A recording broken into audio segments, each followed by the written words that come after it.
আমরা আমাদের নেতার প্রতি আস্থা রাখবো।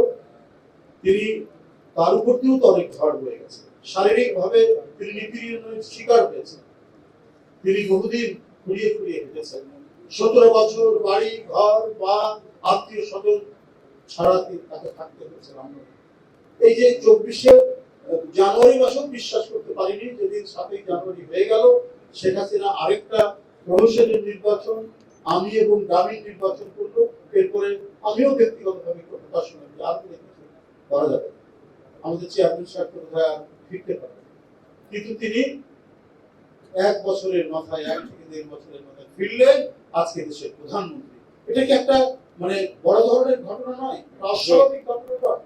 আজকে আপনারা কেন মন খারাপ করছেন, কেন আপনাদের হতাশা আপনাদের মধ্যে আছে? আপনারা মনে করছেন যে আজকে হয়তো আপনার কিছু নাই, কিন্তু এই নায়ের এই শূন্যতায় একদিন আপনাদেরকে নানা কিছু দিয়ে ভরিয়ে দেবে। আমি এটা মনে করি। আচ্ছা, 45 বছর পর 17 বছর কি বলে যে একজন শহীদ রাষ্ট্রপতি জিয়াউর রহমানের হত্যাকারী 45 বছর পর সে ধরা পড়ে। মানে অপরাধ যে করেছে, এটাও ঠিক যে অপরাধ যে করেছে সে কিন্তু ইয়ে হয়ে যায় না, পার পেয়ে যায় না, সেটাও তার প্রমাণ, সে ধরা পড়েছে। কিন্তু এখানে আমাদের কথা আছে, এই 45 বছর সে কোথায় ছিল? কে তাকে আশ্রয় দিয়েছে?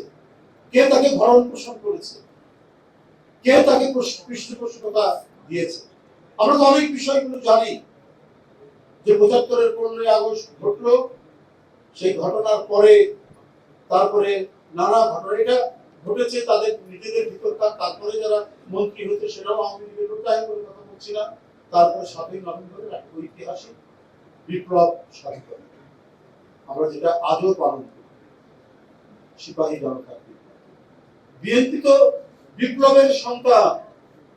বিএনপি গঠন হয়েছে একটি বৃহত্তর রাজনৈতিক দর্শন প্রতিষ্ঠা করার জন্য, সেটা হচ্ছে বহুদলীয় গণতন্ত্র, মুক্ত কণ্ঠে কথা বলার অধিকার। এটা নিয়েই 7ই নভেম্বরের ঐতিহাসিক সিপাহী জনতার বিপ্লব। আমরা বিএনপি সংগঠন, যুবদল, ছাত্রদল, শ্রমিক দল, স্বেচ্ছাসেবক দল, আমরা প্রত্যেকেই বিপ্লবের সন্তান।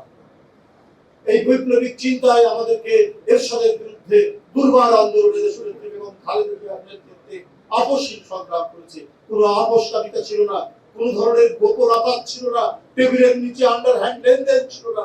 একেবারে দিবালোকের স্বচ্ছ আলোর মধ্যে দেশনেত্রীর নেতৃত্বে আমরা সে সংগ্রাম করে আমরা বিজয়ী হয়েছি। তখনও কিন্তু যখন জামাত এবং আওয়ামী লীগ চলে গেল নির্বাচনে, অনেকে হতাশা ব্যক্ত করেছে, বহু লোক বলেছে আরে তোমরা গেলে না নির্বাচনে, তোমরা তো পিছিয়ে পড়বে, কিন্তু আমরাই জিতেছি। তো আমরাই আলটিমেটলি বিএনপি এবং তার অঙ্গ সংগঠন এক ভয়ঙ্কর আন্দোলন অতিক্রম করে আমরা সেদিন গণতন্ত্র যে সুবাতাস, সেই সুবাতাস বইয়ে সক্ষম হয়েছিলাম।